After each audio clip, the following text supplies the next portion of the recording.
I'm Father Kyle Ingalls. And I'm Deacon Patrick Jones.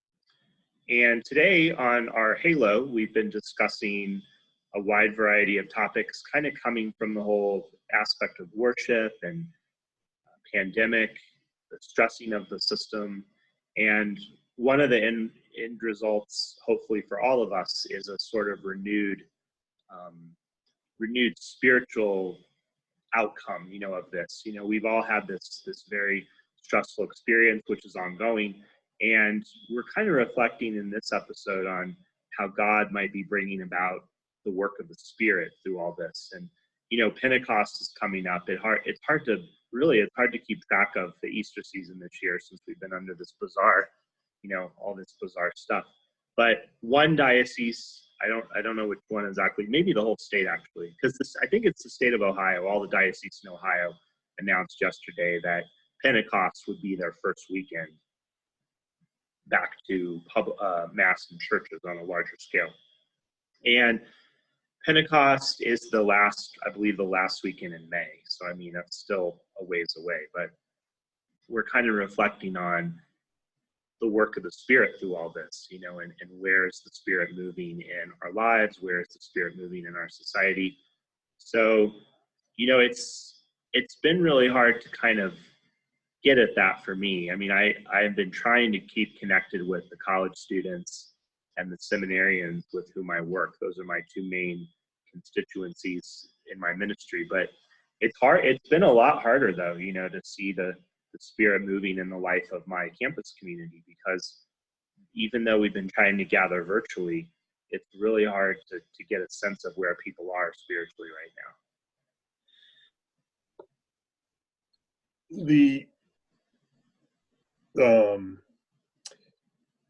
One of the challenges of this is, as Catholics, we're seeing the reopening of businesses is coming up in a few weeks, where they can have increased capacity, even non-essential businesses, up to 50%. And so there's this, but the zero mention, radio silence, crickets on worship. And yet worship churches have been declared essential. The bishops fought to get that to happen in the first stay-at-home order. And yet here we are, safer at home, and nothing mentioned about churches. One that gives us a stark understanding of what our state views, at least our governor, views as essential and not essential. And two, it's a call for us as faithful to be reasonable in how we respond, but also very clear of, no, worship is essential and we need to address it. And my understanding is we're going to have some guidelines for how we as a diocese are calling people to communicate to our civic leaders to say worship is essential, and we need to address this. And on the one hand, there's kind of that, at least in me, there's that call to, I want to rebel. And we're seeing that a lot in society.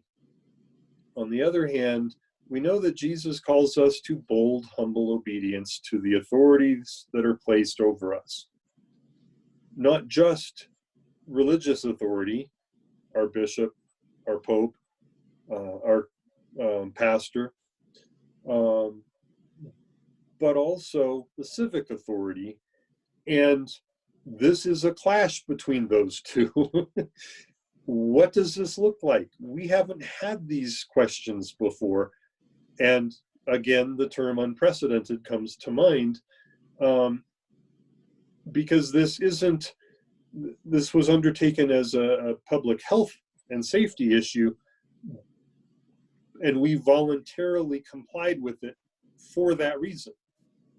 And yet now it seems like it might become a religious freedom issue if it's mistaken, if our compliance is mistaken for something other than what it was. And so trusting the Holy Spirit is working, and that our voice can be heard through our civic communication to our governor, through our prayer, and our prayer for our church, that as a church, are we awakening to a new Pentecost? For me, it's felt like, we're kind of underneath the bushel basket, and maybe in the locked room, the locked upper room, whispering the gospel through the keyhole. And that's kind of what you were describing with your ministry. We're whispering the gospel, and that's not what we're called to do. And how are we as a church awakening to what does it look like to shepherd in this age of the heresy of personal truth? How do we counter that? Are we waking up to this in a new way? What does it affect? It affects our science. It affects our politics of society. It affects the entire globe.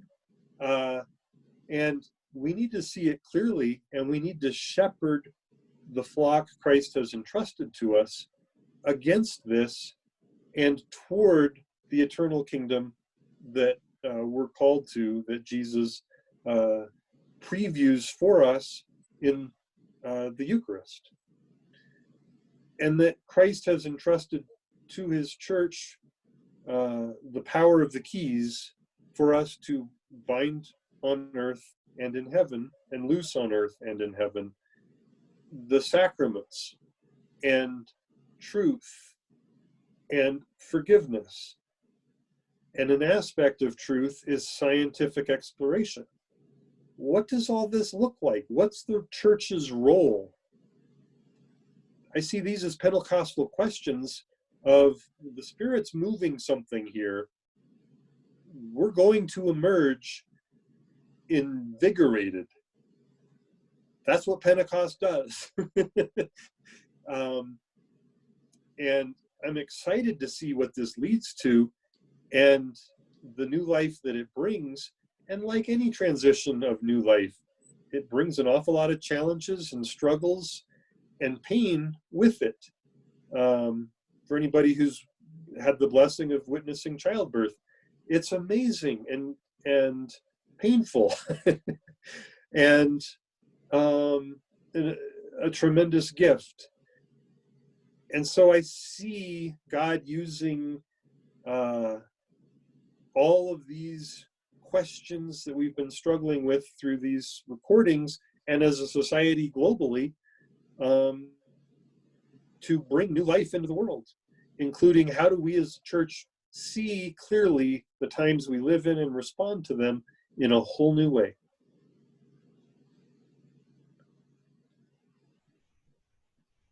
I'm Deacon Patrick Jones.